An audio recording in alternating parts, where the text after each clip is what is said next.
Bismillahirrahmanirrahim. Assalamualaikum warahmatullahi wabarakatuh. Hai teman-teman, berjumpa lagi bersama saya, Yani Suryani, pada hari ini. Apa kabar semuanya? Ya, mudah-mudahan teman-teman semua dalam keadaan sehat walafiat tanpa kurang suatu apapun. Baik, teman-teman.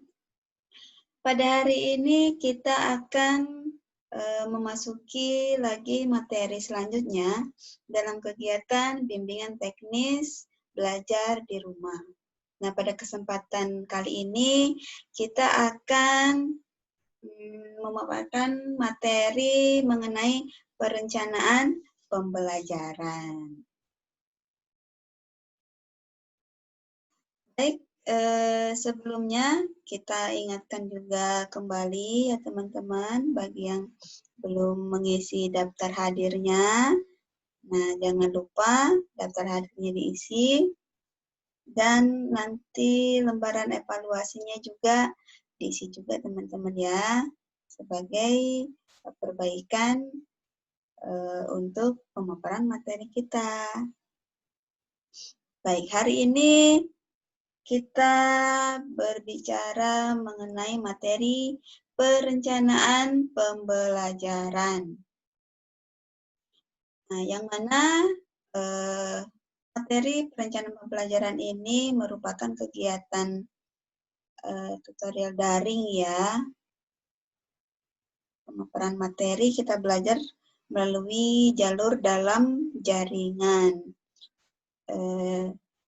Dalam waktu ke depan kita akan bersama-sama untuk membahas, berdiskusi, tanya jawab, dan mengerjakan tugas mandiri dengan materi rencana pembelajaran. Yang mana dalam pertemuan yang kemarin kita sudah memaparkan ya beberapa materi kegiatan kita, diantaranya sudah kemarin tentang pentingnya bermain bagi anak usia dini, bermain matematika, bermain musik dan gerak, bermain seni kriya. Nah, sekarang kita masuk pada materi perencanaan pembelajaran. Adapun tujuan materi ini adalah menjelaskan tentang apa, mengapa, siapa, kapan, di mana, dan bagaimana RPP itu disusun. Mengapa perlu mempelajari materi ini?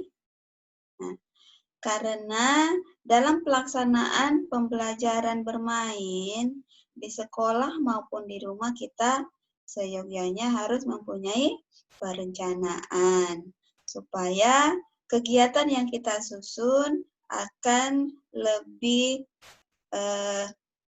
konkret dalam pelaksanaan bermain, juga kita tidak bingung dalam melaksanakannya. Penyediaan pembelajaran, materinya, penyediaan bahan medianya, kemudian faktor penilaiannya, nah semua itu tertuang di dalam rencana pembelajaran. Baik, jadi apa itu perencanaan pembelajaran? Nah, rencana pelaksanaan pembelajaran atau yang sering kita singkat dengan RPP.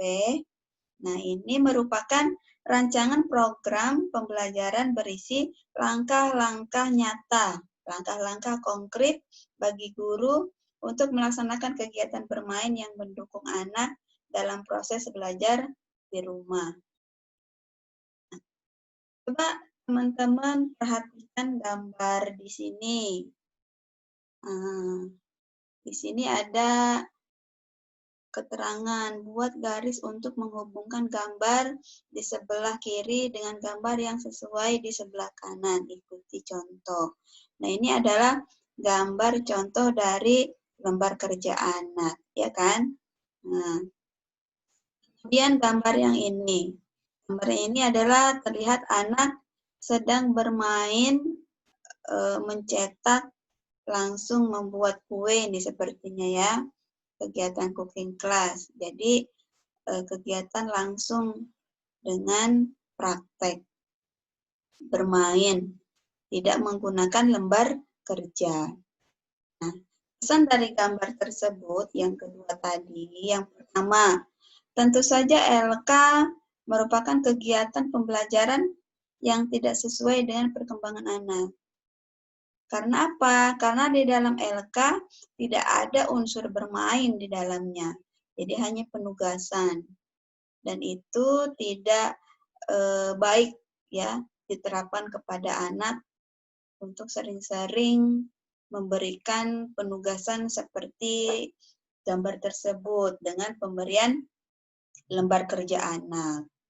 Nah, sedangkan pembelajaran yang diharuskan atau yang dianjurkan untuk pembelajaran bagi anak usia dini harus direncanakan secara baik ya, berupa kegiatan main yang nyata dan menyenangkan. Ini untuk refleksi kita nih. Bagaimana pengalaman saat menyusun RPP? Nah, teman-teman nanti isi di kolom chat ya, pengalamannya ketika menyusun RPP. Kemudian, bagaimana proses pembelajaran tanpa ada RPP? Pernah nggak teman-teman melaksanakan kegiatan pembelajaran tanpa perencanaan? Nah, nanti pengalamannya kita bagi di kolom chat ya, teman. Kemudian, pernahkah mempunyai permasalahan yang sering dihadapi pada saat menyusun perencanaan? Nah, mungkin kadang-kadang ada ya permasalahan-permasalahan yang kita hadapi ketika menyusun perencanaan. Mungkin medianya yang terbatas, atau kita sedang gagal fokus nih, blank gitu. Kegiatan rencana apa ya yang sesuai dengan pendidikan anak usia dini, seperti itu. Nah, jadi apa itu perencanaan pembelajaran? Nah, ada di sini gambar ya, anak dengan ayahnya sedang melakukan kegiatan motorik kasar di sini. Nah, nanti teman-teman amati dan teman-teman jelaskan kegiatan apa yang cocok untuk dimasukkan ke dalam perencanaan pembelajarannya. Ini untuk tugas mandiri nanti ya. Tuliskan peristiwa yang terjadi atau aspek perkembangan apa yang muncul pada gambar tadi, kemudian kegiatan main apa yang dilakukan anak, terus alat dan bahan yang digunakan tadi apa saja. Oke, nanti teman-teman isi dalam kolom chat. Nah, sekarang coba. Kira-kira siapa ya yang menyusun perencanaan? Teman-teman tahu? Ya, yang menyusun perencanaan pelaksanaan pembelajaran itu adalah kita sebagai guru. Nah, apabila misalnya di satu kelas itu ada 2 orang guru, kita bisa bagi-bagi tugas. Biasanya yang menyusun perencanaan pembelajaran itu wali kelas ya. Kemudian apa fungsi daripada membuat perencanaan pelaksanaan pembelajaran tadi? Yang pertama, fungsinya adalah untuk pencapaian kompetensi dasar dan kompetensi inti. Nah, teman-teman masih ingat ya, kompetensi dasar dan kompetensi inti itu kita ambil dan kita laksanakan berdasarkan apa? Diambil dari mana? Masih ingat nggak? Nah, ya. KD dan KI atau kompetensi dasar dan kompetensi ini kita ambil dari buku pedoman kurikulum 2013 berdasarkan Permendikbud nomor 137 tahun 2014. Kemudian fungsi yang kedua adalah sebagai keberhasilan pengelolaan pembelajaran bermakna. Ya, fungsinya itu. Jadi kegiatan yang kita susun itu tuh tidak asal-asalan seperti itu, tetapi memang betul-betul bermakna.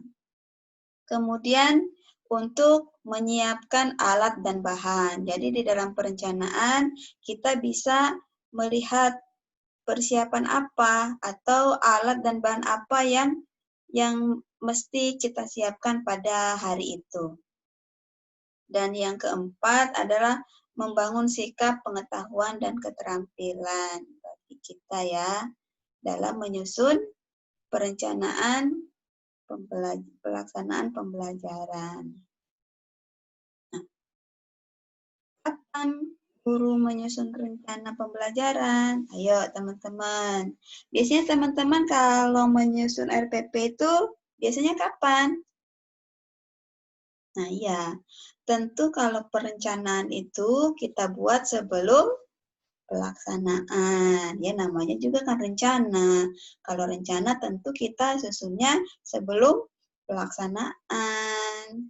Kalau sudah dilaksanakan baru buat perencanaan, itu bukan perencanaan namanya, ya kan? Oke, lanjut. Perencanaan apa yang bisa disusun dalam masa BDR? BDR, apa ya BDR? BDR belajar di rumah. Jadi kalau kemarin teman-teman menyusun perencanaan yang dilaksanakan di sekolah, ya di satuan PAUD, di satuan pendidikan kita. Nah sekarang karena sekarang berada pada masa pandemi COVID-19 dan diupayakan untuk melakukan bermain dan belajar di rumah, jadi kita pun harus menyusun perencanaan yang disesuaikan, yang bisa dilaksanakan di rumah. Ya. Nah, pelaksanaan, nah kalau kita membuat perencanaan pelaksanaan pembelajaran ketika waktu di sekolah kemarin itu mulai dari RPPH, ya kan? Rencana pembelajaran pelaksanaan harian. Kemudian ada RPPM, rencana pelaksanaan pembelajaran mingguan. Ada juga program semester, program tahunan. Nah, dalam kegiatan perencanaan masa BDR ini, teman-teman cukup dengan membuat RPPM saja. Ya. Apa yang termuat di dalam rencana pembelajaran mingguan? Itu ada 3 komponen. Yang pertama, memahami STPPA sebagai hasil akhir program pendidikan anak usia dini atau KI. Apa itu STPPA? Iya, STPPA standar tingkat pencapaian perkembangan anak. Jadi ukuran apa yang mesti ditempuh oleh anak dalam kegiatan yang akan kita lakukan. Kemudian yang kedua, kita harus memahami kompetensi dasar sebagai capaian hasil pembelajaran. Nah, kita pilih kompetensi dasar yang sesuai dengan apa yang kita rencanakan, sesuai dengan standar tingkat pencapaian perkembangan dan kompetensi inti. Kemudian setelah itu kita tetapkan materi pembelajaran sebagai muatan untuk memperkaya pengalaman anak. Jadi materi inilah yang kita kembangkan, ya. Jika STTPA, kompetensi inti, kompetensi dasar itu sudah baku berada pada pedoman kurikulum dalam Permendikbud 137 tahun 2014. Nah, sedangkan materi boleh kita kembangkan sendiri untuk memperkaya pengalaman belajar anak. Jadi disesuaikan nanti materinya dengan kegiatan atau dengan tema yang akan kita laksanakan. Nah, jadi dalam menyusun program pelaksanaan pembelajaran mingguan ini ada 3 yang harus kita pertimbangkan ya. Memahami STTPA, memahami KD, dan menetapkan materi. Baik, selanjutnya caranya bagaimana menyusun RPPM. Yang pertama, kita paparkan dulu di sini judul, kemudian data-data, temanya apa, subtemanya, kemudian kelompok usia untuk usia berapa, apakah kelompok A usia 4-5 tahun, atau kelompok B 5-6 tahun, atau kelompok bermain, atau tingkat kelompok usia penitipan anak misalnya. Kemudian yang kedua, nah kita tentukan aspek perkembangan atau KD apa yang akan kita laksanakan pada minggu ini. Ini adalah contoh penyusunan kegiatan untuk 1 minggu ya teman. Nah di sini semua aspek perkembangan harus muncul ya, ada 6. Ada nilai agama dan moral, ada fisik motorik, ada kognitif, bahasa, seni, dan sosial emosional. Beserta kita cantumkan kompetensi dasar yang sudah kita pilih sesuai dengan tema atau sesuai dengan aspek perkembangan yang akan kita capai pada minggu ini. Kemudian lanjut ke menetapkan materi. Nah, contohnya di sini materinya ada untuk nilai agama dan moral, merawat tanaman ciptaan Tuhan. Untuk fisik motoriknya, pengembangan gerakan motorik kasar dan motorik halus. Itu untuk kognitifnya, pengelompokan bilangan. Ada bahasanya, sosial emosionalnya, dan seni. Kemudian kita kembangkan menjadi kegiatan main dari materi tadi. Ya, kegiatan main itu disesuaikan dengan materi yang kita tetapkan. Jadi di sini kolomnya ada aspek perkembangan beserta kompetensi dasarnya, ada materi, kemudian ada kegiatan main. Nah, mari kita mengingat pemetaan kompetensi dasar ke dalam program pengembangan. Nah, sini kita ingat ulang kembali ya, kompetensi dasar sesuai dengan aspek pengembangannya masing-masing. Nah, di sini nilai agama dan moral ada 1.1, 1.2, 2.13, 3.1, 4.1, 3.2, 4.2, sampai ke seni. Nah, ini kalau bisa itu sudah ada di dalam perencanaan kita semua, harus hafal gitu ya. Jadi ini adalah kode-kode daripada kompetensi dasar sesuai dengan aspek program pengembangannya yang 6. Nah, coba lihat. Nah, di sini ada contoh. Ini contoh penyampaian kegiatan bermain kepada orang tua ya. Nah, kita susunnya seperti ini. Ini adalah contoh penyampaian.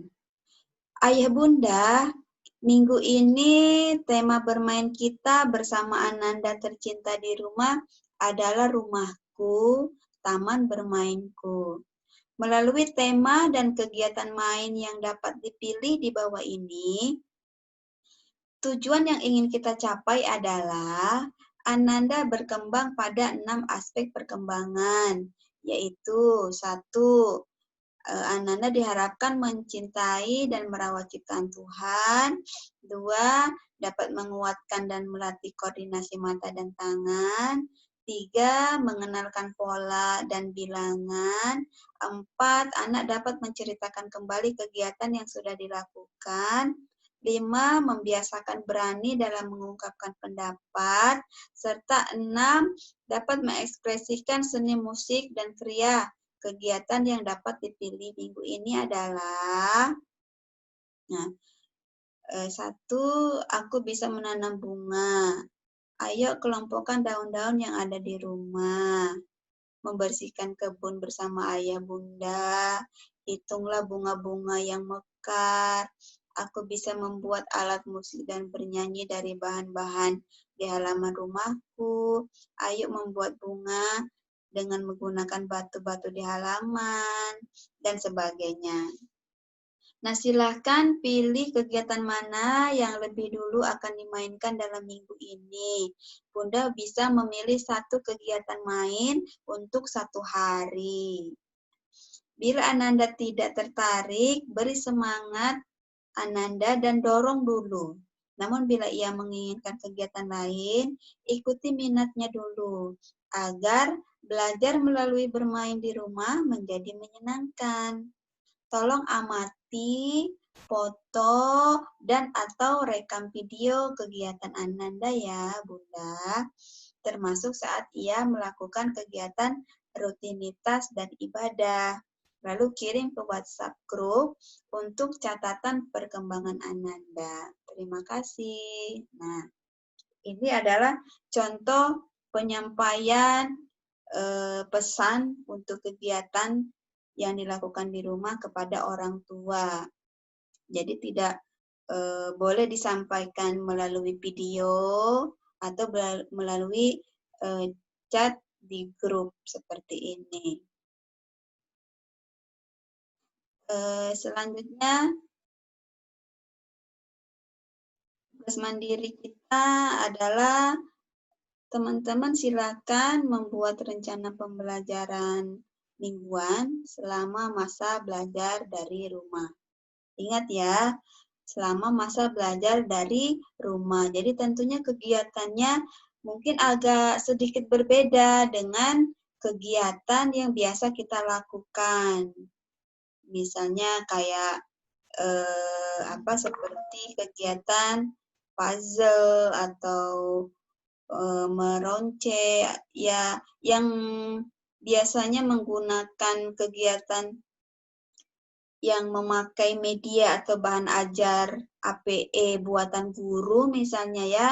Nah, ini kita alihkan dengan kegiatan yang mana bahan dan materinya itu, bahan dan alat perlengkapannya itu adalah bisa atau dapat menggunakan benda-benda atau perabot yang ada di rumah. Seperti itu. Jadi kegiatannya disesuaikan dengan benda yang ada di rumah. Seperti itu. Jadi kan ada perbedaan ya dengan yang biasa kita lakukan di sekolah. Kalau di sekolah mungkin kita melaksanakan kegiatan tersebut menggunakan bahan-bahan APE buatan guru. Tetapi kalau di rumah kan APE buatan guru tidak ada. Jadi untuk APE-nya bisa kita gunakan dengan perabot atau benda-benda nyata yang ada di rumah kita. Baik itu di dapur, di kamar mandi, ruang keluarga, ruang tamu, ataupun halaman. Kemudian nanti teman-teman membuat rencana tindak lanjut ya. Setelah teman-teman mendengar dan melihat video tutorial ini mengenai membuat perencanaan pembelajaran di rumah, nah apa yang akan teman-teman lakukan selanjutnya? Baik, terima kasih saya ucapkan kepada teman-teman atas perhatiannya ya telah menyimak materi ini dengan fokus, dan terima kasih atas kebersamaannya. Saya mohon maaf apabila ada pernyataan atau penjelasan saya yang kurang berkenan atau kurang jelas. Mohon maaf ya teman-teman ya. Dan saya ucapkan Selamat mengikuti kegiatan dan saya akhiri dengan wassalamualaikum warahmatullahi wabarakatuh. Tetap semangat ya teman-teman.